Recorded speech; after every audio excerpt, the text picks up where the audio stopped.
વડોદરા મહાનગરપાલિકા દ્વારા આવનારા બજેટને લઈને એક વિશેષ બેઠકનું આયોજન કરવામાં આવ્યું હતું. મ્યુનિસિપલ કમિશનર મહેશ બાબુ તેમજ મેયર શ્રીમતી પિંકીબેન સોની આ બેઠકમાં ઉપસ્થિત રહ્યા હતા. આ સાથે ડેપ્યુટી મેયર ચિરાગ બારોટ, સ્થાયી સમિતિના ચેરમેન શીતલ મિસ્ત્રી, નેતા શાસક પક્ષ મનીષ પટેલ, દંડક શૈલેષ પાટીલ, સાંસદ હેમાંગ જોશી, માંજલપુરના ધારાસભ્ય યોગેશભાઈ પટેલ, સયાજગંજના ધારાસભ્ય ક્યોરભાઈ રોકડિયા, અકોટાના ધારાસભ્ય ચૈતન્ય દેસાઈ સહિત અન્ય સભ્યો હાજર રહ્યા હતા. બેઠક દરમિયાન શહેરના વિકાસ, નાગરિક સુવિધાઓ અને આવનારા વર્ષના બજેટને લઈને વિસ્તૃત ચર્ચા વિચારણા કરવામાં આવી હતી.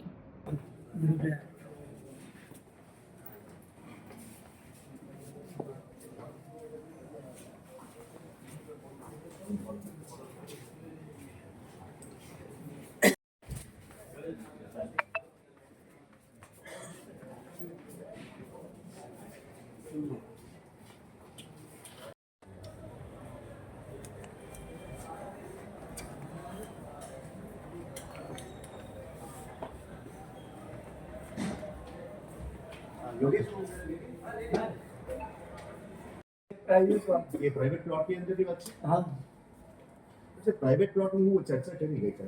ભાઈ કોઈ એટલો ठीक है। પાણી અને એના માટેની લેબોરેટરી બંધ થઈ ગઈ ये कया जगह पर है? આપણે રિઝલ્ટ रेलवे स्टेशन આપણે જે આવકની વાત કરો, હોર્ડિંગ છે, તમારા સ્ક્રીન છે, આ બધા કેસો ચાલે છે કોર્ટમાં. હા?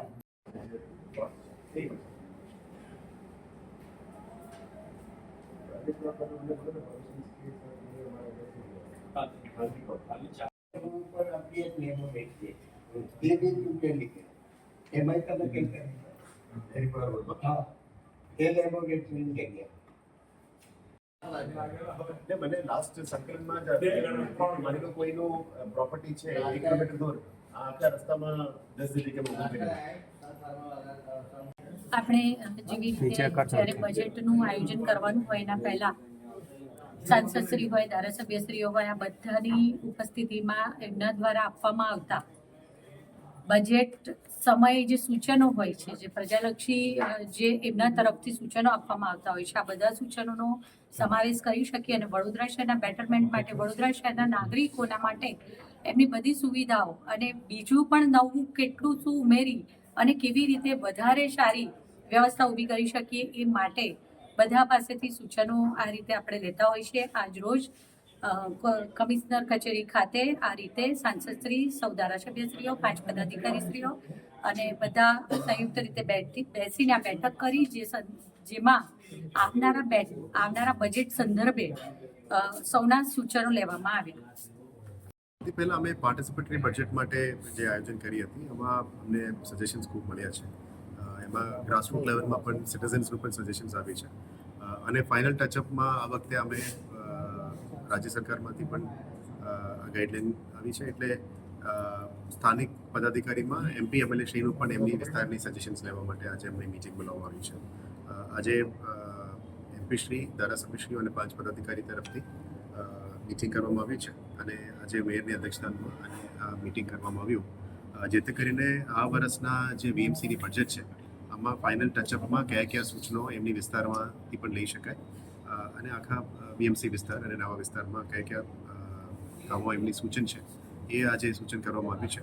અમારી બજેટમાં એ કેવી રીતે સમાવેશ કરી શકાય અને જે પણ ચેન્જીસ કરવાનું છે અથવા એડિશનલ કામોમાં લેવાની છે એ કામગીરી અમે નેક્સ્ટ 2 દિવસ કરીશું. આની સંબંધમાં આજે મીટિંગ બોલવામાં આવી છે. ઇન્ટરનલ રિંગ રોડની પણ બધા વાત કરી રહ્યા છે કે સ્પોર્ટ્સ કોમ્પ્લેક્સ છે, ટ્રાફિક બધાનો કોમન સજેશન્સ ખૂબ આવ્યા છે. બેઝિકલી એમની વિસ્તારની જે સમસ્યાઓ હોય એને ઉકેલ લાવવા માટે ટ્રાફિકનું અને રિંગ રોડ્સનું, રોડ રસ્તા, પાણીનું સજેશન્સ છે. એ અમારા બજેટલ પ્રોવિઝન્સમાં આવક અને સરકારી ગ્રાન્ટમાંથી જેટલું બજેટમાં ફિટ થઈ શકે એ ધ્યાને લઈને પ્રામાણિકતા આપીને આ કામોમાં લેવા માટે નક્કી કર્યું છે. વન્સ આપણે ટેકનિકલ ટીમ સ્ટડી કર્યા પછી કયા એરિયામાં શું ફિઝિબલ છે, કારણ કે એના માટે પ્લોટ્સ પણ અવેલેબલ હોવું જોઈએ, એ અમે આઈડેન્ટિફાઈ કરીશું. 1-2 દિવસની અંદર પૂરું કર્યા પછી અને અમે જાહેર કરી શકાય. પણ next week we will be ready. અને પછી અમે કામ અનાઉન્સ કરીશું. સાહેબ, લોકોના કેટલા સૂચનો આવ્યા છે કે મંગાવવામાં આવ્યા હતા, અને વધારે એવા કયા સૂચનો છે કે જેના ઉપર લોકોએ ભાર મૂક્યો છે, ધારાસભ્યો અને સાંસદે પણ? ડ્યુરિંગ ધ બજેટ બ્રીફ હું આની બ્રીફ આપીશ, પણ પ્રાથમિક રીતે મેઇનલી જે પબ્લિકનું મ્યુનિસિપલ સર્વિસીસ છે અને પ્રજાલક્ષી કામો છે મોસ્ટલી, જેમાં મેઇનલી રોડ, રસ્તા, પાણી, વોટર સપ્લાય, ડ્રેનેજ સિસ્ટમ્સ અને જે સિટીઝન સર્વિસીસમાં જે ઇમ્પ્રુવમેન્ટ લાવવાની છે, આવા જ સૂચનો છે બધાની. એટલે આને પણ અમે આવરી લેવાના છે. ધારાસભ્યો અને સાંસદે આ વખતે વડોદરા શહેરને નવું સપનું કોઈ આપ્યું છે કે સપનું બતાવવાનું? એ બજેટમાં અમે જવાબ કરીશું. Thank you. વિકસિત ગુજરાતથી વિકસિત ભારત બનાવવા માટે વિકસિત વડોદરા થવું એ ખૂબ જ અગત્યનું છે. અને વડોદરા મહાનગરપાલિકાનું આવનારું જે બજેટ છે એ બજેટ વધારેમાં વધારે પાર્ટિસિપેટરી બને એ માટે ના માત્ર ચૂંટાયેલા પ્રતિનિધિઓ પરંતુ જનતા જનાર્દન પાસેથી પણ કોર્પોરેશને સુઝાવો માંગેલા છે. આજે તમામ ચૂંટાયેલા પ્રતિનિધિઓની એક સંકલનની બેઠક હતી કે જેમાં બજેટ માટે કયા કયા મુદ્દાઓ તમામ સાંસદ ધારાસભ્યશ્રીઓ દ્વારા આપવામાં આવે એ માટેની આજે ચર્ચા કરવામાં આવી. ખાસ કરીને જે મારા દ્વારા અમુક મુદ્દાઓ મૂકવામાં આવ્યા છે કે બજેટ છે એ લોકોની અપેક્ષાઓ અને આકાંક્ષાઓનું પ્રતિબિંબ હોવું જોઈએ. એ માટે થઈને ખાસ કરીને જેટલા પણ ઓજી વિસ્તારો છે કે જ્યાં હમણાં નિયર પાસ્ટની અંદર કોર્પોરેશનની સીમાની અંદર જે ગામો આવ્યા છે એ ગામોમાં પ્રાથમિક સુવિધા નથી મળતી. પછી એ શિક્ષણનું હોય તો શિક્ષણની અંદર પણ કન્ફ્યુઝન હોય છે કે જિલ્લા શિક્ષણ સમિતિ ચલાવે કે નગર પ્રાથમિક શિક્ષણ સમિતિ ચલાવે. પાણી, ડ્રેનેજ, રોડ, રસ્તાના પણ ઘણા બધા પ્રોબ્લેમ્સ હોય છે. એટલે ઓજીનો એક ડેવલપમેન્ટ માસ્ટર પ્લાન બને અને એના માટેનું આખું બજેટમાં અલગ જ સૂચન કરવામાં આવે એ બાબતે રજૂઆત કરવામાં આવી છે. સાથે સાથે વડોદરાની અંદર અત્યારે સૌથી વધારે આપ જો આપનો કોઈ લાઈવ ચાલતું છે એની અંદર પણ જનતાની જે કમેન્ટ્સ આવતી હશે એમાં સૌથી વધારે ટ્રાફિકનો પ્રોબ્લેમ એક અગત્યનો પ્રોબ્લેમ છે. ત્યારે કોર્પોરેશન દ્વારા ટ્રાફિકના પ્રોબ્લેમ માટે શું કરી શકાય એના માટે એક ઇનર રિંગ રોડ એની મેં એક રજૂઆત કરી છે કે ઇનર રિંગ રોડ બનાવવામાં આવે જેથી અમુક ટ્રાફિક જે કોર્પોરેશનની હદનો છે એ બાયપાસ થઈ જાય અને મુખ્ય માર્ગોના જવાને બદલે ત્યાંથી જ રિંગ રોડથી આ ટ્રાફિક જતો રહે એ માટે જે કેનાલના આજુબાજુના વિસ્તારો છે ત્યાંથી એક વ્યવસ્થિત રિંગ રોડ બનાવવામાં આવે એ માટેની રજૂઆત કરવામાં આવી છે. સ્પોર્ટ્સ ઇકોસિસ્ટમ છે, આ સ્પોર્ટ્સ ઇકોસિસ્ટમની અંદર પણ વધારો થાય અને હરેક ઝોનની અંદર એક યોગ્યતઃ સ્પોર્ટ્સના કોમ્પ્લેક્સ અને એની જાળવણી કરવા માટેની પણ એક ઇકોસિસ્ટમ બને. માંજલપુર સ્પોર્ટ્સ કોમ્પ્લેક્સને આપણને ખબર છે એથ્લેટિક ટ્રેક ખૂબ સારો એથ્લેટિક ટ્રેક પરંતુ અત્યારે એ બિસ્માર હાલતમાં છે. તો આવું હવે ફરી નવા જે સુવિધા થાય એના સાથે આવી ઘટના ના ઘટે એ માટેની પણ રજૂઆત કરવામાં આવી છે. અને વડોદરા શહેરની અંદર 4 ઝોનની અંદર 4 કોન્સેપ્ટ સ્કૂલ્સ કે જે રાષ્ટ્રીય શિક્ષા નીતિ અંતર્ગત ના માત્ર બાળકોને શિક્ષા આપે પરંતુ સાથે એમની અંદર કૌશલ્યનું પણ નિર્માણ થાય એ માટેની પણ રજૂઆત કરવામાં આવી છે. અને બીજા જે રીતે વર્કિંગ વુમન હોસ્ટેલની રજૂઆત છે એ જ રીતે અત્યારે આપણે જોઈએ છે કે વાઘોડિયા આસપાસના વિસ્તારની અંદર રેસિડેન્શિયલ સોસાયટીની અંદર રેન્ટ પર જ્યારે મકાન આપે ત્યારે કોઈ ગુનાહિત પ્રવૃત્તિ અને ઘણા બધા સિક્યોરિટીના ઇસ્યુઝ એવા બધા લોકોના પ્રશ્નો આવી રહ્યા છે. ત્યારે યુથ હોસ્ટેલ્સ બનાવવામાં આવે અને યુથ હોસ્ટેલ અંતર્ગત ત્યાં વિદ્યાર્થીઓ ભણી શકે રહીને અને રેસિડેન્શિયલ જે વિસ્તાર છે એ અનટચ રહે ત્યાં બધા શાંતિથી રહી શકે આ માટેની પણ રજૂઆત કરવામાં આવી. ઐતિહાસિક ઇમારતોની લઈને કોઈ ચર્ચા નહીં? હેરિટેજ સેલની અંદર અમે રજૂઆત કરીએ પહેલા જ માન્ય મેયરશ્રી અને કમિશનરશ્રી દ્વારા અમને કહેવામાં આવ્યું છે કે એમના દ્વારા એક આખું અલગ જ હેડ બનાવી અને એના માટેના પણ કાર્યો તેઓ કરવાના છે.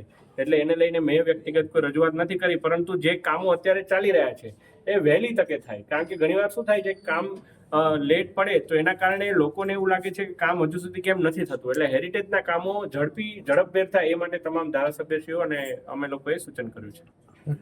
માનનીય મેયરશ્રી અને કમિશનરશ્રી દ્વારા આજે સાંસદ ધારાસભ્યોને બજેટમાં પોતાના અનુભવ અથવા તો બજેટમાં પોતાના સૂચનો મૂકવાની આજે એક મિટિંગ રાખવામાં આવી હતી.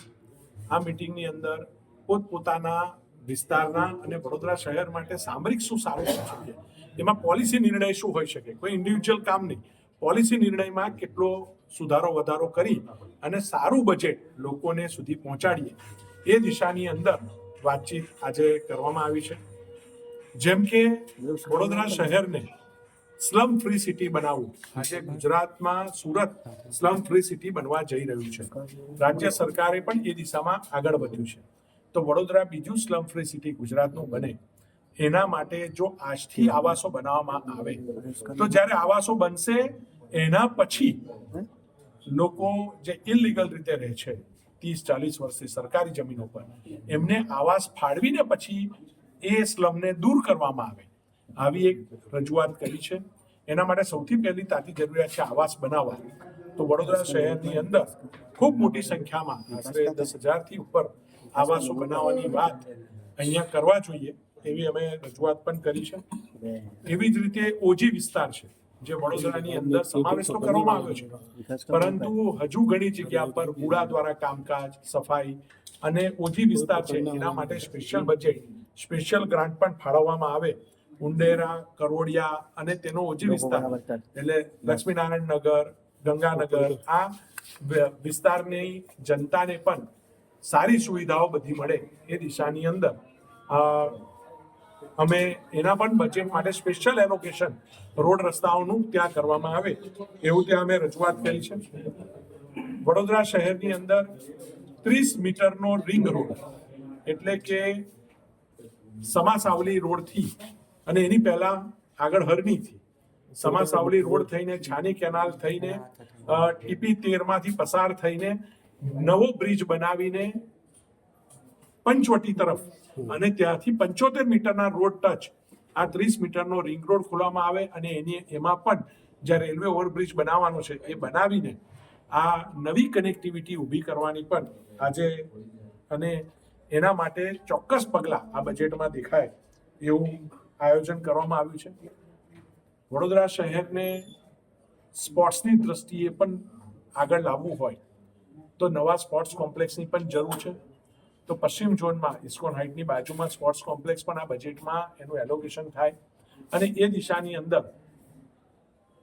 ગાર્ડન, લિનિયર પાર્ક આવા અનેક પ્રકલ્પો સાથે, senior citizen day care centre આવા અનેક પ્રકલ્પો સાથે બજેટમાં સમાવેશ કરીને ઉંડેરા, બોરિયા તળાવ, કરોડિયા આ તળાવનું પણ બ્યુટિફિકેશન થાય એ દિશાની અંદર અનેક સૂચનો આજે કરેલ છે.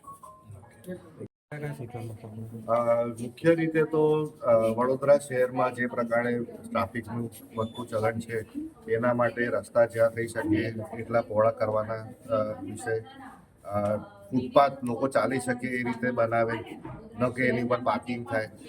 એ સિવાય